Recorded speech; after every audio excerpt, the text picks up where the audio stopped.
El horror del montículo. Robert E. Howard.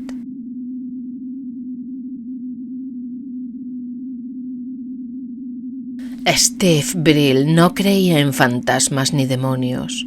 Juan López sí, pero ni la cautela de uno ni el inconmovible escepticismo del otro iban a escudarles del horror que cayó sobre ellos. El horror que los hombres habían olvidado durante más de 300 años.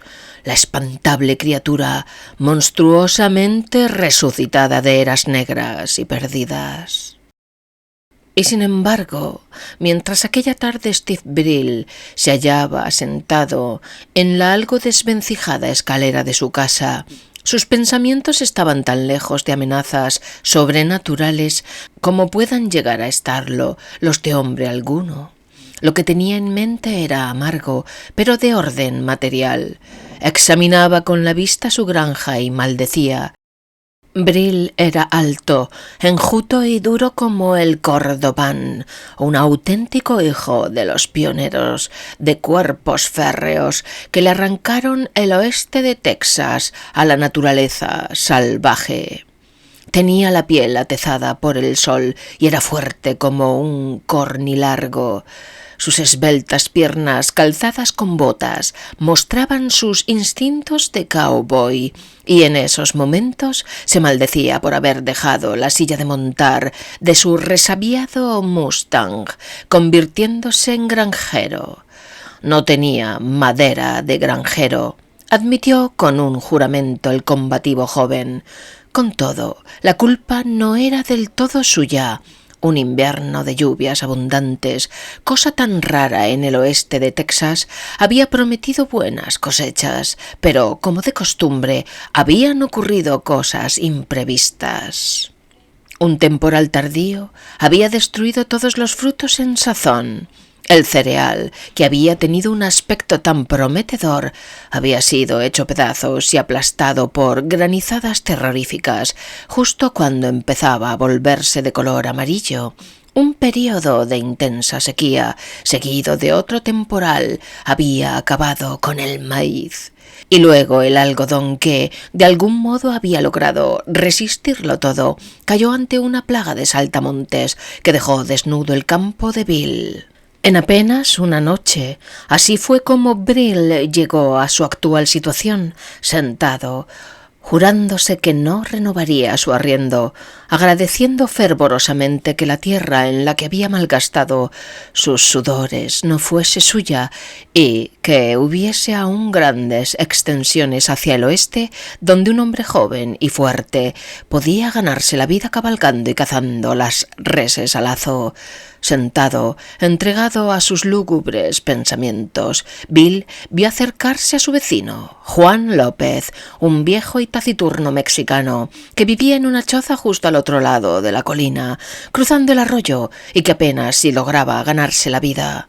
En los últimos tiempos estaba roturando una porción de tierra en una granja adyacente y al volver a su choza cruzaba una de las esquinas del prado de Brill. Brill, distraído, le vio franquear la valla de alambre de espino y seguir el sendero que sus viajes anteriores habían trazado entre la hierba rala y seca. Llevaba ya un mes entregado a su actual quehacer, derribando los retorcidos troncos de los mezquites y cavando hasta extraer sus raíces, increíblemente largas. Brill sabía que siempre seguía el mismo camino para volver a su hogar, y observándole, Brill se percató de que se desviaba a un lado, aparentemente para evitar un pequeño montículo redondeado que se alzaba por encima del nivel de los pastos. López dio un amplio rodeo alrededor de ese punto y Brill recordó que el viejo mexicano siempre ponía una buena distancia entre él y el lugar. Y otra cosa pasó por la distraída mente de Brill, que López siempre apretaba el paso cuando cruzaba junto al montículo y que siempre se las arreglaba para hacerlo antes de la puesta del sol, aunque los aparceros mexicanos acostumbraban a trabajar desde la primera luz del alba hasta el último destello del crepúsculo, especialmente en aquellos trabajos de limpieza de terrenos en los que cobraban por acres y no por días. A Brill se le despertó la curiosidad. Se puso en pie y bajó a saltos la no muy pronunciada ladera sobre la que se alzaba su vivienda, llamando al mexicano, que se alejaba con paso cansino. López, espera un minuto. López se detuvo mirando a su alrededor y permaneció inmóvil sin dar muestras de interés alguno, mientras el hombre blanco se le aproximaba. «López», dijo Brill, arrastrando las palabras, «no es que sea asunto mío, pero quería hacerte una pregunta. ¿Cómo es que siempre das tanta vuelta alrededor de ese viejo montículo indio?» «No sabe», gruñó lacónicamente López. «Eres un mentiroso», respondió jovialmente Brill. «Ya lo creo que sabe. Hablas el inglés igual de bien que yo. ¿Qué pasa? ¿Crees que ese montículo está encantado o algo parecido?» Brill podía hablar y leer el castellano, pero, como la mayoría de los anglosajones, prefería hablar en su propia lengua. López se encogió de hombros. «No es un buen lugar, no bueno», musitó, evitando mirar directamente a Brill a los ojos. «Hay que dejar que las cosas escondidas descansen». «Apuesto a que estás asustado de los fantasmas», se burló Brill. «Cuernos, si eso es un montículo indio, los indios deben llevar tanto tiempo muertos que sus fantasmas se habrán gastado del todo». Brill sabía que los mexicanos analfabetos sentían una aversión supersticiosa hacia los montículos que podían hallarse esparcidos por todo el suroeste. Reliquias de una era perdida y olvidada, conteniendo los huesos polvorientos de los jefes y guerreros de una raza perdida. «Es mejor no molestar a lo que se esconde en la tierra», gruñó López. «Tonterías», repuso Brill. «Yo y unos cuantos más nos metimos en uno de esos montículos en la comarca de Palo Pinto y sacamos trozos de esqueletos con algunas cuentas y puntas de flecha de pedernal y cosas parecidas. Conservé algunos dientes durante algún tiempo hasta que los perdí y nunca me persiguieron los fantasmas por eso». «¿Indios?», resopló inesperadamente López. «¿Quién ha hablado de indios? En esta tierra hubo otros que no eran indios. En los viejos tiempos aquí sucedieron cosas extrañas. He oído las historias de mi gente transmitidas de generación en generación, y mi gente ha estado aquí desde hace mucho antes que la suya, señor Brill». «Sí, tienes razón», admitió Steve. «Los primeros hombres blancos que llegaron a este país fueron españoles, por supuesto. He oído decir que Coronado pasó a no mucha distancia de aquí, y la expedición de Hernando de Estrada cruzó esta zona hace mucho tiempo, no sé cuánto». «En 1545», dijo López. «Montaron su campamento aquí, donde ahora se alza su corral». Brill se volvió para mirar el cercado de su corral, donde se alojan una vaca macilenta, 2 caballos de tiro y su montura. «¿Cómo es que sabes tanto de eso?», preguntó lleno de curiosidad. «Uno de mis antepasados estuvo con Estrada», contestó López. «Un soldado, Porfirio López. Le habló a su hijo de esa expedición, y éste le habló a su hijo, y así fue pasando por el linaje familiar hasta llegar a mí, que carezco de hijo al que contarle la historia». «No sabía que fueras de tan buena cuna», dijo Brill. «Puede que sepas algo sobre el oro que se suponía que Estrada ocultó en algún lugar de por aquí». «No había oro», gruñó López. «Los soldados de Estrada no llevaban más que sus armas y se abrieron paso combatiendo a través de una comarca hostil. Muchos dejaron sus huesos a lo largo del camino. Luego, muchos años después, una caravana de muías de Santa Fe fue atacada por los comanches a pocos kilómetros de aquí y esos escondieron su oro y escaparon, de modo que las leyendas acabaron por mezclarse. Pero ahora ni siquiera su oro está aquí, porque los cazadores de búfalos gringos lo encontraron y cavaron hasta dar con él». Bill asintió abstraído sin apenas escuchar. No hay otra parte en todo el continente norteamericano tan repleta de historias sobre tesoros perdidos o escondidos como el suroeste. Riquezas incontables atravesaron las llanuras y los montes de Texas y Nuevo México en los viejos tiempos, cuando España poseía las minas de oro y plata del Nuevo Mundo y controlaba el rico comercio de pieles del oeste, y los ecos de esa riqueza perduran en las historias de tesoros ocultos. Un sueño huidizo, nacido del fracaso y la pobreza acuciante, tomó forma en la mente de Brill. «Bien», dijo alzando la voz, «como de todos modos no tengo nada más que hacer, creo que excavaré ese viejo montículo y veré lo que puedo encontrar». El efecto de esa simple frase en López fue asombroso. Retrocedió y su rostro, tosco y atezado, cobró el color de la ceniza. Sus ojos negros relampaguearon y alzó los brazos al cielo en un gesto de protesta. «¡Dios, no!», gritó. «No haga eso, señor Brill. Hay una maldición. Mi abuelo me lo contó». «¿Qué es lo que te contó?», preguntó Brill. López se sumió en un hosco mutismo. «No puedo decirlo», murmuró. «He jurado guardar silencio. Solo podría abrirle el corazón a mi primogénito, pero créame cuando le digo que más le valdría cortarse el cuello antes que entrar en ese montículo maldito». «Bien», dijo Brill, impacientándose ante las supersticiones mexicanas. «Si es algo tan malo, ¿por qué no me lo cuentas? Dame una razón lógica para no entrar ahí».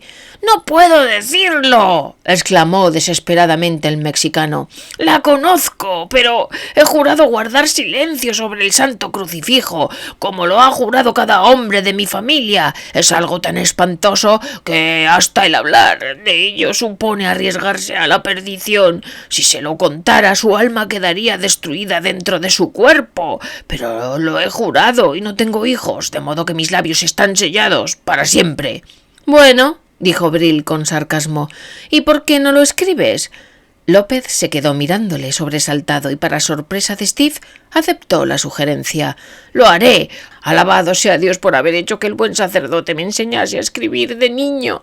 Mi juramento no decía nada de escribir. Juré solamente no hablar. Se lo pondré todo por escrito, si jura que no hablará de ello después y que destruirá el papel tan pronto como lo haya leído». «Claro», dijo Brill, para seguirle la corriente, y el viejo mexicano pareció sentirse muy aliviado. «Bueno, iré enseguida y lo escribiré. Mañana, cuando vaya a trabajar, le traeré el papel y entonces entenderá por qué nadie debe abrir ese montículo maldito». Y López se fue a toda prisa por el sendero que llevaba hasta su casa, sus hombros encorvados balanceándose a causa del esfuerzo de su inusitada premura. Steve le vio marcharse, sonrió y, encogiéndose de hombros, se dirigió hacia su casa. Luego se detuvo, volviendo la mirada hacia el pequeño montículo redondeado, con los costados cubiertos de hierba. Debía de ser una tumba india, pensó, dada su simetría y su parecido a los demás montículos indios que había visto. Frunció el ceño mientras intentaba imaginar la relación que podía haber entre el misterioso Otero y el marcial antepasado de Juan López. Brill miró la distante figura del viejo mexicano, un pequeño valle atravesado por un arroyo medio seco, bordeado por árboles y maleza, se extendía entre los pastos de Brill y la colina más allá de la cual se hallaba la vivienda de López. El mexicano estaba a punto de desaparecer entre los árboles de la orilla del arroyo cuando Brill tomó una decisión repentina. Subió a toda prisa la ladera y cogió un pico y una pala del cobertizo que había en la parte trasera de su casa. El sol no se había puesto aún y Brill creía poder excavar lo suficiente del montículo como para determinar su naturaleza antes de que oscureciese. De lo contrario, podía trabajar a la luz de una linterna. Steve, como la mayoría de los hombres de su clase, vivía básicamente según le dictaban sus impulsos, y su afán actual era abrir ese montículo misterioso y ver lo que ocultaba, si es que ocultaba algo. La idea del tesoro volvió a su mente, estimulada por la actitud evasiva de López. ¿Y si después de todo ese saliente de hierba y tierra amarronada escondía riquezas, metales preciosos de minas olvidadas o monedas acuñadas en la vieja España? ¿Acaso no era posible que los mismos mosqueteros de Estrada hubiesen alzado ese túmulo por encima de un tesoro que no podían llevarse dándole la forma de un montículo indio para engañar a los buscadores de tesoros. ¿Engañar a los buscadores de tesoros? ¿Sabía eso el viejo López? No sería nada extraño que, aun conociendo que allí había un tesoro, el viejo mexicano se abstuviera de buscarlo. Dominado por lúgubres y supersticiosos temores, bien podía llevar una vida de labor estéril antes que arriesgarse a incurrir en la ira de los fantasmas o los diablos que estuviesen allí acechando, pues los mexicanos dicen que el oro escondido está siempre maldito y seguramente alguna maldición especial debía de cernirse sobre el montículo. Bien, meditó Bill, los diablos de los latinos y los indios carecían de terrores con que asustar a un anglosajón atormentado por los demonios de la sequía, las tormentas y las malas cosechas. Steve empezó a trabajar con la energía salvaje típica de su raza. La tarea no era fácil. El suelo, requemado ferozmente por el sol, era duro como el hierro y estaba lleno de rocas y guijarros. Brill sudaba abundantemente y gruñía a causa de sus esfuerzos, pero el fuego del cazador de tesoros le dominaba. Con brusquedad se quitó el sudor de los ojos y clavó el pico con potentes golpes que desgarraban los terrones, convirtiéndolos en polvo. El sol se ocultó y él siguió trabajando bajo el largo y soñoliento crepúsculo veraniego, olvidando casi por completo el tiempo y el espacio. Al hallar rastros de carbón de leña en el suelo, empezó a convencerse de que el montículo era una auténtica tumba india. El antiguo pueblo que había erigido aquellos sepulcros había mantenido fuegos ardiendo sobre ellos durante días. En algún momento de la construcción, todos los montículos que Steve había llegado a abrir contenían un grueso estrato de carbón de leña a escasa distancia de la superficie, pero los rastros de carbón de leña que estaba encontrando ahora se hallaban esparcidos a través de todo el suelo. Aunque su idea de un escondrijo de tesoros españoles se desvaneció, continuó excavando. Quién sabe, quizás aquel pueblo extraño al que los hombres llamaban ahora los constructores de montículos tenían sus propios secretos y los guardaban junto a sus muertos. De pronto el pico de Steve resonó sobre una superficie metálica y él lanzó un grito de júbilo. Cogió el trozo de metal y se lo acercó a los ojos, intentando distinguir mejor lo que era, mientras la luz se iba debilitando. Estaba cubierto de una sólida capa de óxido que lo había desgastado hasta volverlo casi tan delgado como el papel, pero reconoció el objeto como lo que era, la rueda de una espuela inconfundiblemente española, con sus puntas aguzadas y crueles. Y se detuvo, confundido por completo. No habían sido los españoles los constructores del montículo. Mostraba indicios inconfundibles de ser obra de aborígenes. Y con todo, ¿cómo había llegado aquella reliquia de los caballeros españoles a quedar tan profundamente escondida en el suelo? Brill meneó la cabeza y reemprendió el trabajo. Sabía que en el centro del montículo, si éste era en realidad una tumba aborigen, hallaría una pequeña cámara construida con piedras muy pesadas, conteniendo los huesos del jefe para quien había sido erigido el montículo y por encima de él las víctimas sacrificadas. Y bajo la creciente oscuridad sintió cómo su pico golpeaba ruidosamente sobre una superficie resistente parecida al granito. El examen, realizado tanto mediante el tacto como con la vista, demostró que era un bloque sólido de piedra toscamente tallada. Formaba indudablemente una de las esquinas de la cámara mortuoria. Intentar abrirla era inútil. Brill fue escarbando a su alrededor, quitando la tierra y los guijarros de las esquinas, hasta notar que el sacarla de su sitio no iba a requerir sino deslizar bajo el bloque la punta del pico y levantarlo haciendo palanca. Mas repentinamente se dio cuenta de que la oscuridad era ya completa. La luna nueva recortaba tenuemente las cosas entre la penumbra. En el corral, desde donde llegaba el tranquilizador ruido de los cansados animales masticando el grano, su Mustang relinchó. Desde las sombras oscuras del retorcido arroyuelo, un chatacabras lanzó su extraño graznido. Brill se estiró, poniéndose en pie a regañadientes. Sería mejor conseguir una linterna y proseguir sus excavaciones alumbrado por su luz. Rebuscó en su bolsillo con la vaga idea de levantar la piedra y explorar la cavidad, ayudado por cerillas. De pronto todo su cuerpo se puso rígido. Era su imaginación la que le hacía oír aquel leve y siniestro arrastrarse que parecía venir de más allá de la piedra que bloqueaba la entrada.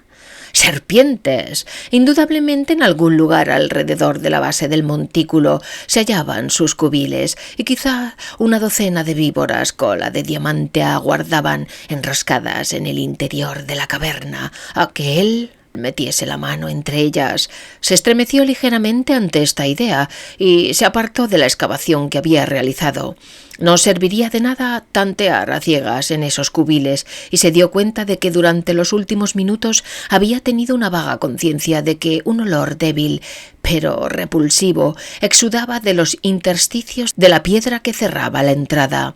Aunque admitió que el olor no sugería la existencia de reptiles más de lo que podía hacerlo cualquier otro olor amenazador, había en él algo que recordaba la pestilencia de los mataderos. Los gases formados en la cámara mortuoria, sin duda, altamente peligrosos para los seres vivos. Steve dejó su pico en el suelo y volvió a la casa, impaciente ante aquel obligado retraso.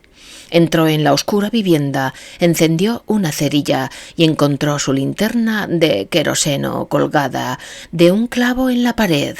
Agitándola, se aseguró de que estaba casi llena de aceite y la encendió. Luego volvió a marcharse, pues su impaciencia no le permitía detenerse para comer algo. Abrir el montículo le intrigaba, como debe sucederle siempre a un hombre imaginativo, y el descubrimiento de la espuela española había aguzado su curiosidad.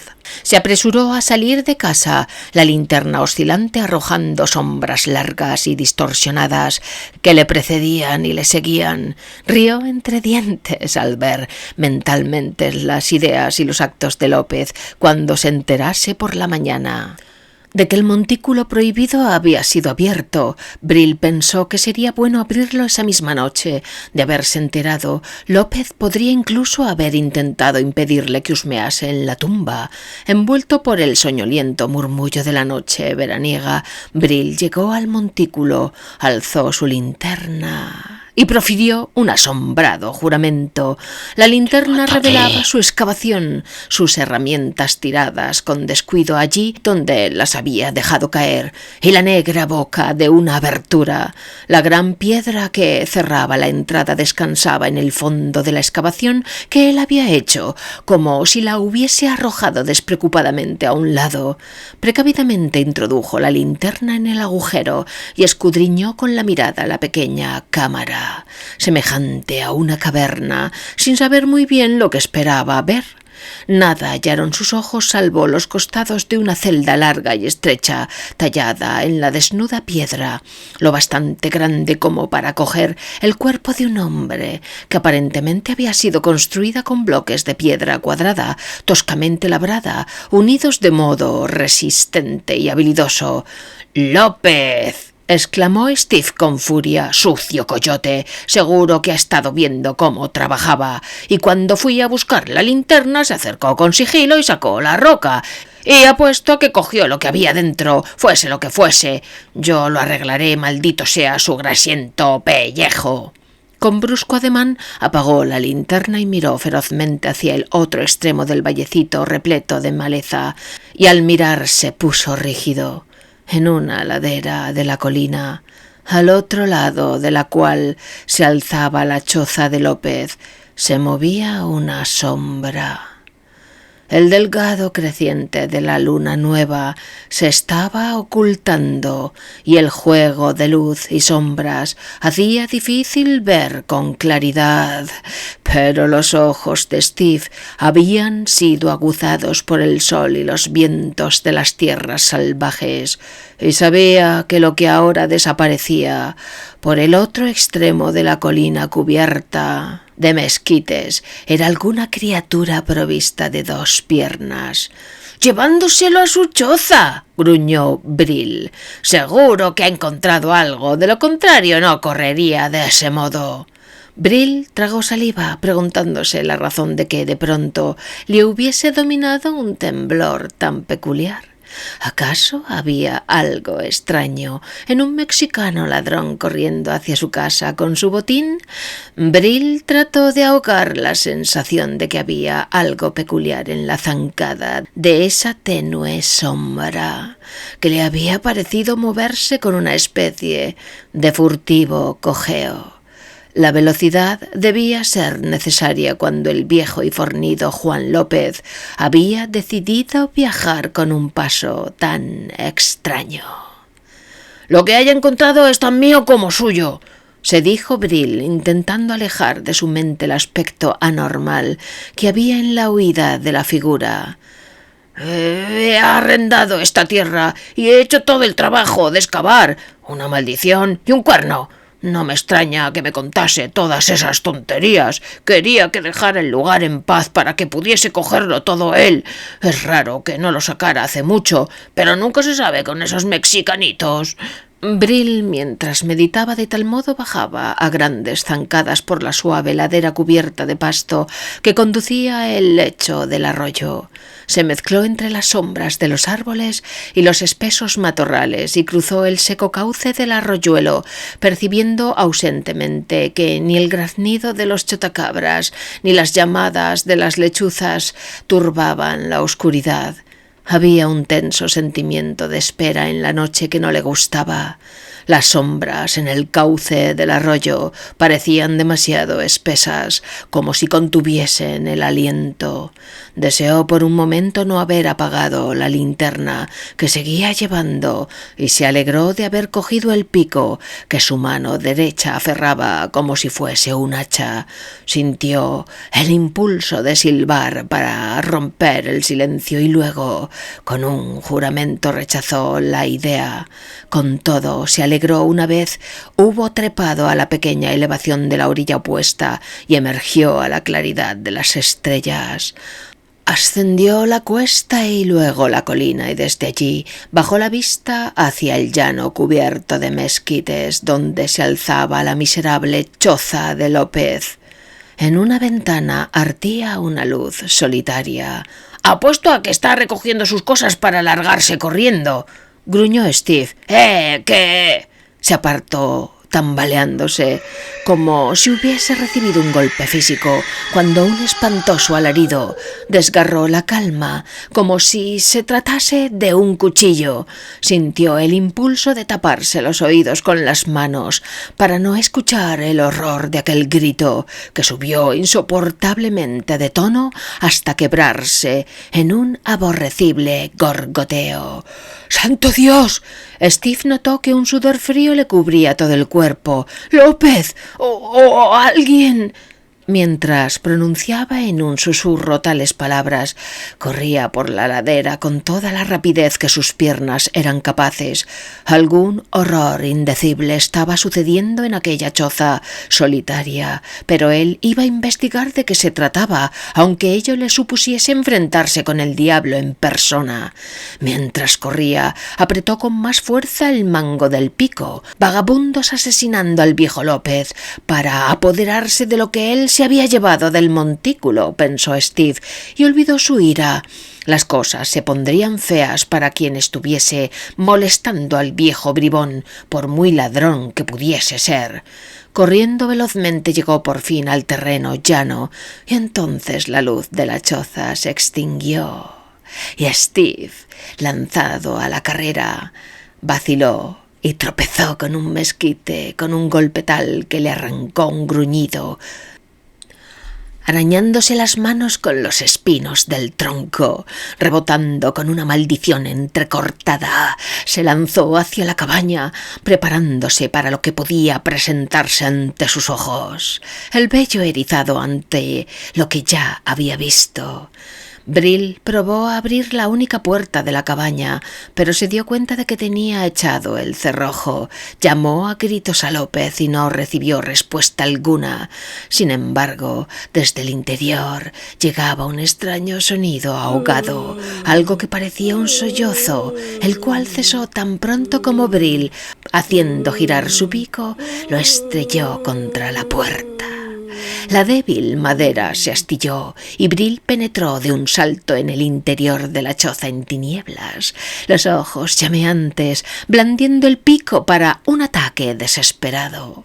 Pero ningún sonido turbó el lúgubre silencio y nada se agitó en la oscuridad, pese a que la caótica imaginación de Bril poblaba los ensombrecidos rincones de la choza con formas horripilantes. Con una mano empapada en sudor, buscó a tientas un fósforo y lo prendió.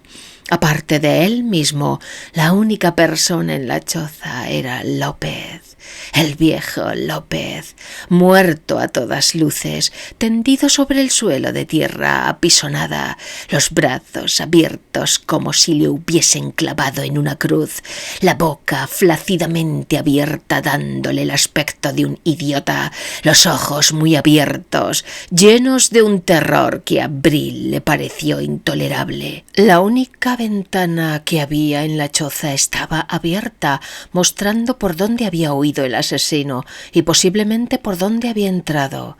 Bril se acercó a la ventana y lanzó una cautelosa mirada al exterior. No vio más que la ladera de la colina a un extremo y el llano cubierto de mezquites al otro.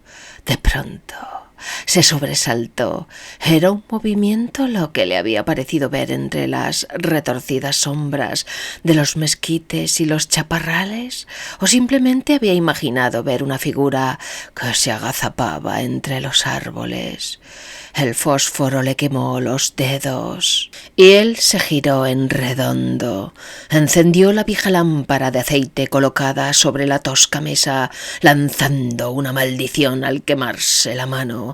El globo de la lámpara estaba muy caliente, como si hubiese estado encendida durante horas. De mala gana se dirigió hacia el cadáver tendido en el suelo.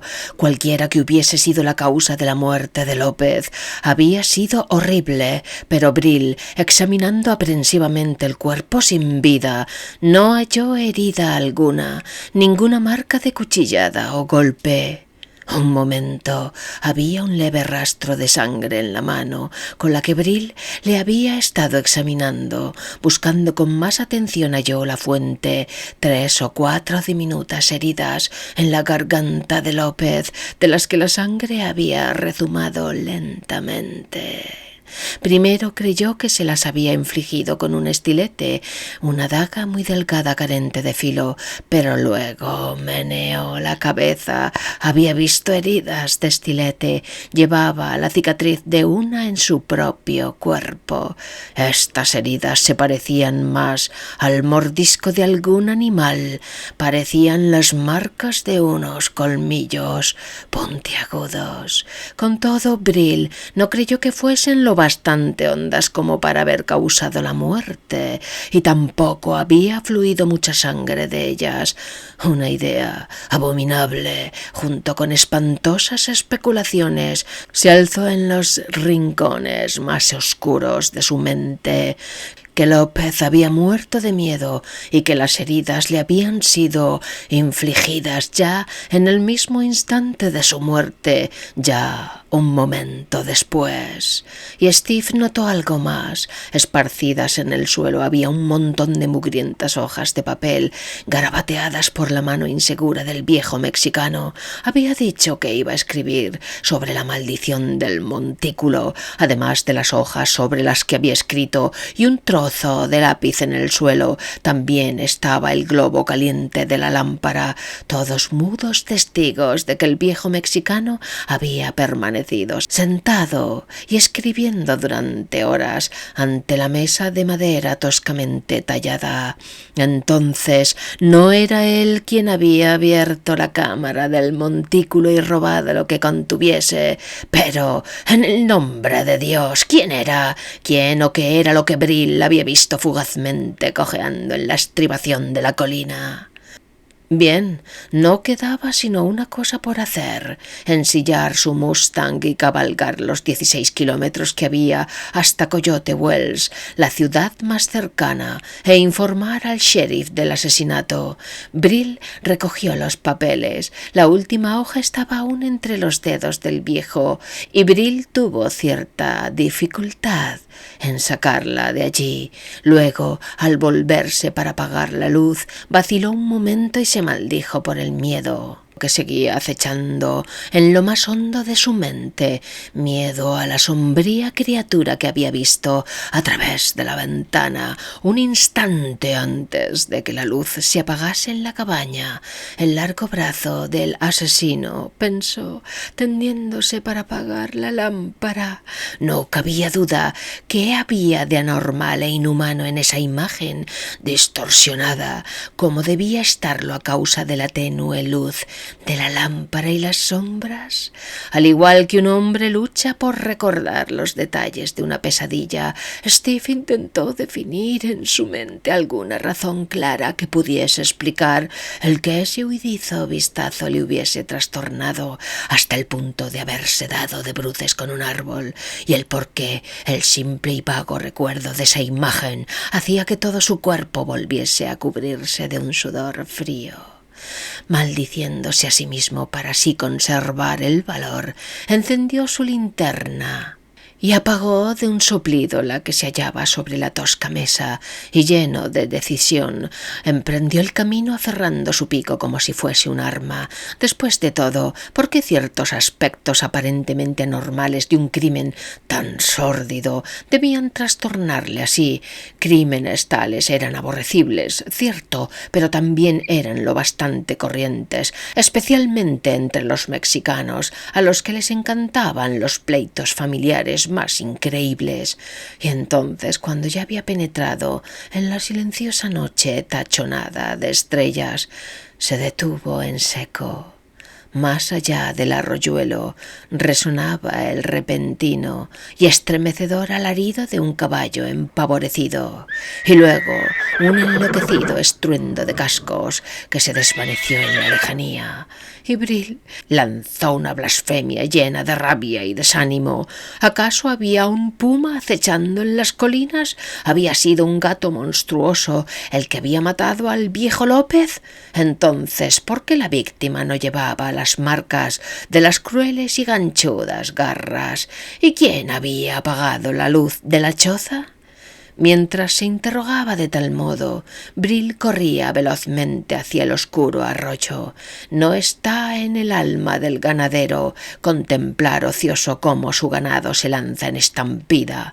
Mientras se internaba en la oscuridad de los matorrales a lo largo del arroyo seco, Brill descubrió que tenía la lengua extrañamente reseca.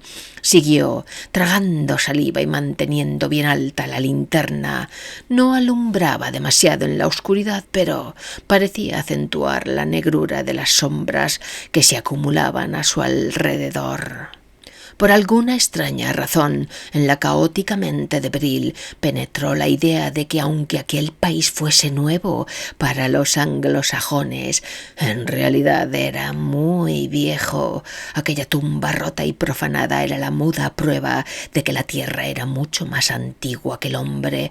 Y de pronto, la noche, las colinas, las sombras parecieron aplastar a Brill con un sentimiento de horrible antigüedad.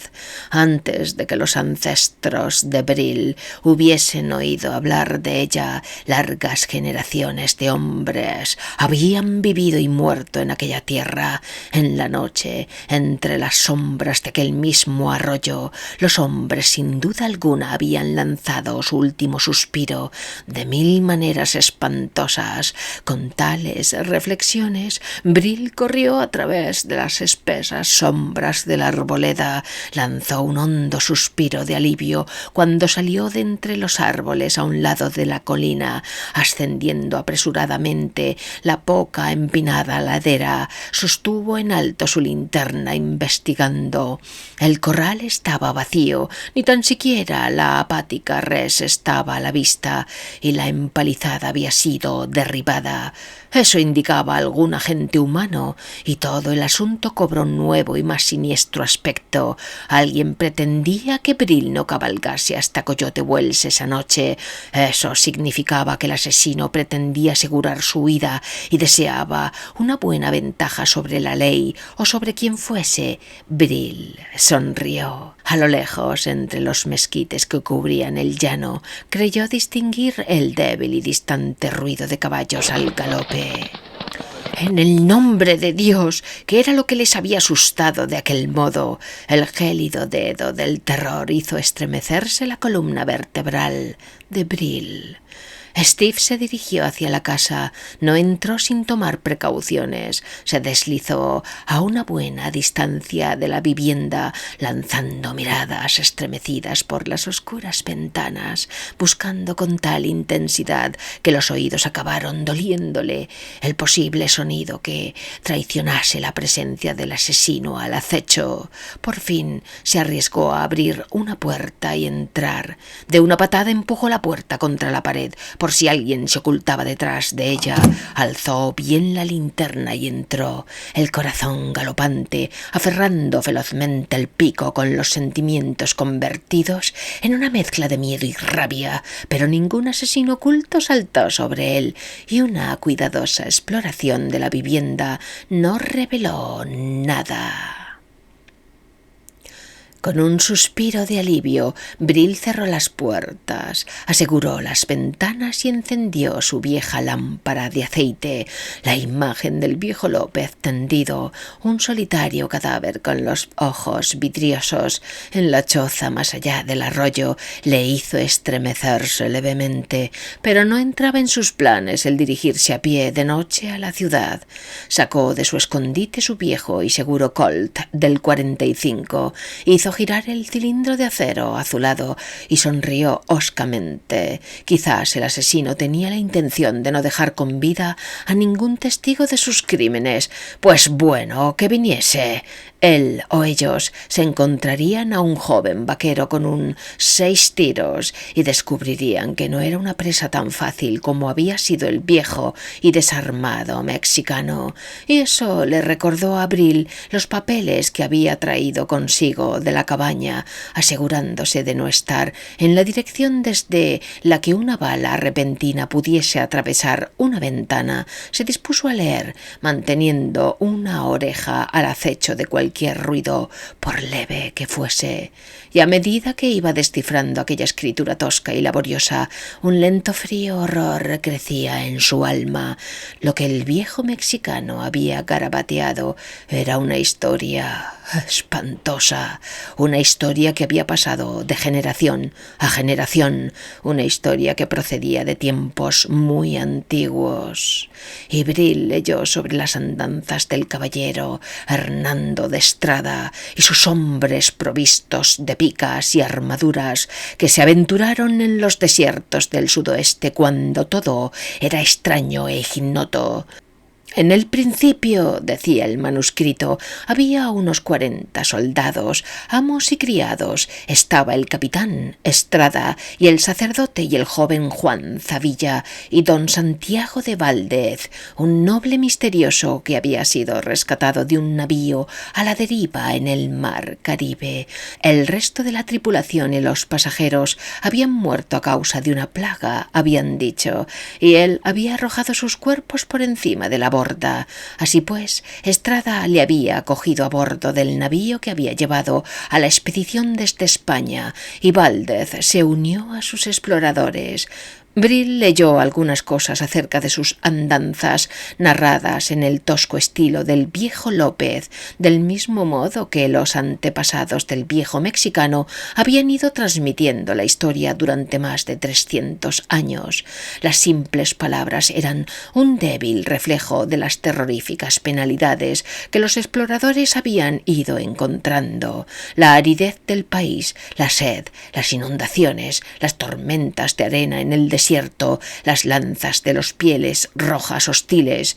Pero el viejo López hablaba de otro peligro, un horror al acecho que había caído sobre la solitaria caravana que vagaba por la inmensidad de las tierras desérticas. Hombre a hombre fueron cayendo uno tras otro, sin que nadie conociese al asesino. El miedo y la negra sospecha roían como un cáncer el ánimo de la expedición, y su líder no sabía qué actitud tomar. Todo lo que sabían era que entre ellos había un demonio con forma humana.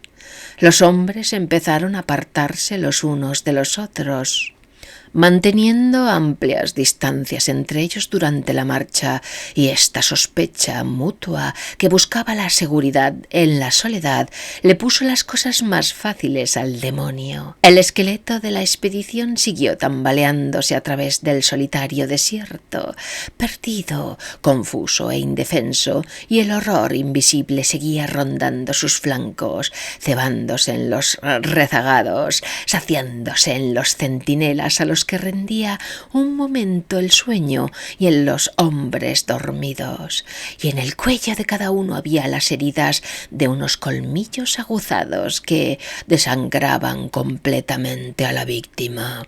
Así fue como los vivos supieron con qué clase de horror tenían que vérselas. Los hombres siguieron avanzando a trompicones a través del desierto, invocando a los santos o blasfemando, llenos de terror, luchando frenéticamente contra el sueño hasta que caían exhaustos, y el sueño se les acercaba a hurtadillas con el horror y la muerte. La sospecha acabó centrándose en un negro enorme, un esclavo caníbal de Calaban, y lo encadenaron, pero el joven Juan Zavilla siguió el destino de los demás y luego le llegó el turno al sacerdote. Mas el clérigo luchó con su demoníaco asaltante y vivió lo bastante para susurrar en los oídos de Estrada el nombre del demonio. Y Brill, estremeciéndose los ojos desorbitados, leyó: y ahora se le hizo evidente a Estrada que el buen sacerdote había dicho la verdad, y el asesino era don Santiago de Valdez, quien era un vampiro, un demonio no muerto que subsistía de la sangre de los vivos. Y Estrada se acordó de cierto noble maligno que había acechado en las montañas de Castilla desde los días de los moros, alimentándose con la sangre de víctimas indefensas que le otorgaban una horrenda inmortalidad. Dicho noble había sido expulsado, nadie sabía dónde había huido, pero era evidente que él y don Santiago eran el mismo hombre. Había huido de España en barco, y Estrada supo que la gente de ese barco no había muerto a causa de la plaga, tal y como había mentido el demonio, sino bajo los colmillos del vampiro. Estrada, el negro y los pocos soldados que aún seguían con vida le buscaron y le encontraron, sumido en un sueño bestial entre los chaparrales y repleto con la sangre humana de su última víctima. Es bien sabido que los vampiros, como las grandes serpientes cuando están ahitas, caen en un sueño profundo y pueden ser eliminados sin peligro, mas Estrada no tenía idea alguna de cómo disponer del monstruo, ya que ¿cómo se puede matar a los muertos? Pues en efecto un vampiro es un hombre que murió en tiempo A y que sin embargo rebulle con cierta espantosa novedad. Los hombres le suplicaron al caballero que clavase una estaca en el corazón del demonio y que le cortase la cabeza, pronunciando las santas palabras que convertirían el cuerpo durante largo tiempo muerto en polvo. Pero el sacerdote estaba muerto, y Estrada temió que, mientras así actuaba, el monstruo pudiese despertar. Así pues cogieron a don Santiago, alzándole con gran cuidado, y le llevaron hasta un viejo montículo indio cercano. Lo abrieron, sacando de él los huesos que allí encontraron, y colocaron al vampiro en su interior, y sellaron el montículo. Quiera Dios que hasta el día del juicio este lugar se haya maldito, y ojalá me hubiese muerto de hambre en algún otro sitio antes que venir hasta aquí buscando trabajo, pues yo sabía acerca de la tierra, el arroyo y el montículo con su terrible secreto, desde que he sido niño. Ya ve usted, señor Bill, la razón de que no deba abrir el montículo y despertar al demonio. Aquí terminaba el manuscrito con un garabato del lápiz que había roto la hoja de arrugado papel. Brill se puso en pie, el corazón latiéndole al galope, el rostro lívido, la lengua pegada al paladar. Tragó saliva y al fin halló las palabras. Por eso estaba la espuela en el montículo. Se le cayó a uno de los españoles mientras cavaba. Y bien podría haber sabido yo que había sido excavado con anterioridad por el modo en que estaba esparcido el carbón de leña. Pero ¡santo Dios! Retrocedió horrorizado ante aquellas negras imágenes, un monstruo no muerto que se removía en las tinieblas de su tumba, empujando desde el interior para echar a un lado la piedra aflojada por el pico de la ignorancia, una forma sombría que se arrastraba cojeante sobre la colina, hacia la luz que delataba una presa humana, un brazo espantosamente largo que cruzaba una ventana iluminada tenuemente. «¡Esto es una locura!», jadeó. «López estaba como una cabra. Los vampiros no existen. Si es un vampiro, ¿por qué no me cogió primero a mí en vez de a López? A menos que estuviese registrando los alrededores, asegurándose de las cosas antes de atacar. ¡Bah! ¡Al infierno! Todo esto es un mal sueño, una...»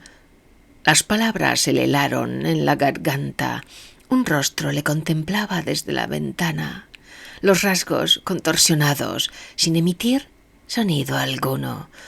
Dos gélidos ojos le perforaron el alma.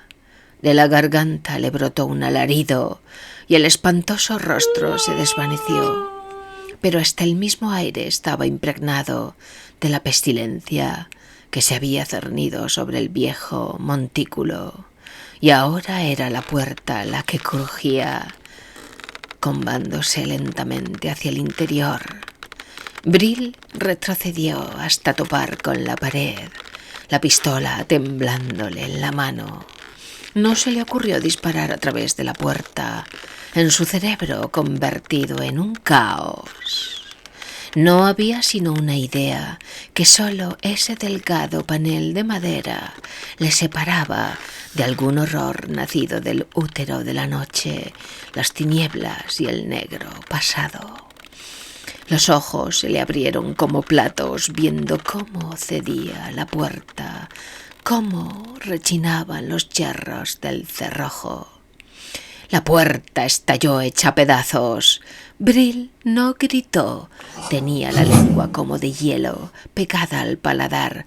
Sus ojos, vidriados por el miedo, contemplaron la alta figura semejante a un buitre, los gélidos ojos, las largas y negras uñas de los dedos, su harapiento atavío espantosamente antiguo, las botas con sus largas espuelas, el chambergo con su pluma a punto de convertirse en polvo, la capa flotante que se hacía lentamente pedazos. La forma aborrecible surgida del pasado se agazapó, recortándose en el umbral oscuro, y el cerebro de Brill pareció vacilar. De la figura irradiaba un frío salvaje, el olor de la arcilla encharcada y los despojos del osario. Y entonces el no muerto saltó sobre él como un buitre que se lanza en picado sobre su presa. Bril disparó a quemarropa y vio cómo un pedazo de tela de algodón saltaba del pecho de la cosa. El vampiro se tambaleó bajo el impacto del pesado proyectil y luego, enderezándose, se lanzó hacia adelante a espantosa velocidad. Bril se apoyó en la pared con un grito ahogado, la pistola cayendo de su mano flácida. Entonces las negras leyendas eran ciertas. Las armas humanas carecían de todo poder, pues ¿acaso puede un hombre matar a alguien que ya lleva muerto largos siglos del modo en que mueren los mortales? Y entonces las manos, parecidas a garras que le rodeaban el cuello, enloquecieron al joven vaquero. Al igual que sus antepasados pioneros, lucharon mano a mano contra enemigos abrumadores. Steve Bril luchó con la fría y muerta criatura que se arrastraba buscando su vida y su alma. Bril jamás recordaría gran cosa de esa espantosa batalla. Fue un caos ciego en el que gritó como una bestia, descarró, dio golpes y puñetazos, en el que unas uñas largas y negras como garras de pantera le hirieron, en tanto que dientes puntiagudos se cerraban una y otra vez buscando su cuello. Rodando y dando tumbos por la habitación, ambos medio envueltos por los mohosos pliegues de esa vieja capa medio podrida, se golpearon y se hirieron mutuamente entre los restos del mobiliario destrozado. Y la furia del vampiro no era más terrible que la desesperación de su víctima enloquecida por el miedo. Se derrumbaron sobre la mesa, haciéndola caer de lado, y la lámpara de aceite se rajó en el suelo, rociando los muros de repentinas llamaradas. Bril sintió la mordedura del aceite ardiente que le salpicó, pero en el rojo furor de la pelea no le prestó atención. Las negras garras le desgarraban los ojos inhumanos, ardían gélidos clavándose en su alma. Entre sus dedos frenéticos, la carne marchita del monstruo era tan dura como la madera reseca. Una ola tras otra de ciega locura dominó a Steve Bril, gritó y golpeó como un hombre que lucha con una pesadilla, mientras que a su alrededor el fuego se hacía cada vez más alto, prendiendo en las paredes y el tejado.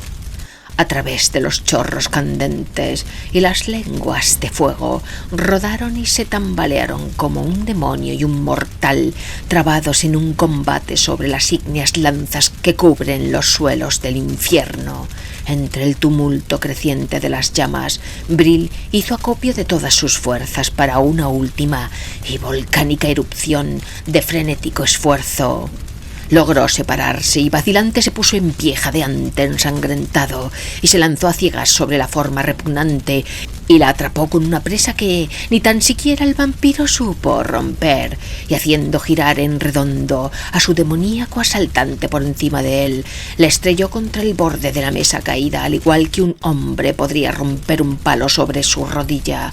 Algo se quebró como si fuese una rama y el vampiro cayó, libre de la presa de Bril, para retorcerse sobre el suelo ardiente, su cuerpo convulso en una extraña y rota postura. Pero no estaba muerto, pues sus ojos llameantes seguían ardiendo, fijos en Bril con un hambre horrible, y con la columna rota luchó por arrastrarse hasta Bril, como se arrastra una serpiente moribunda.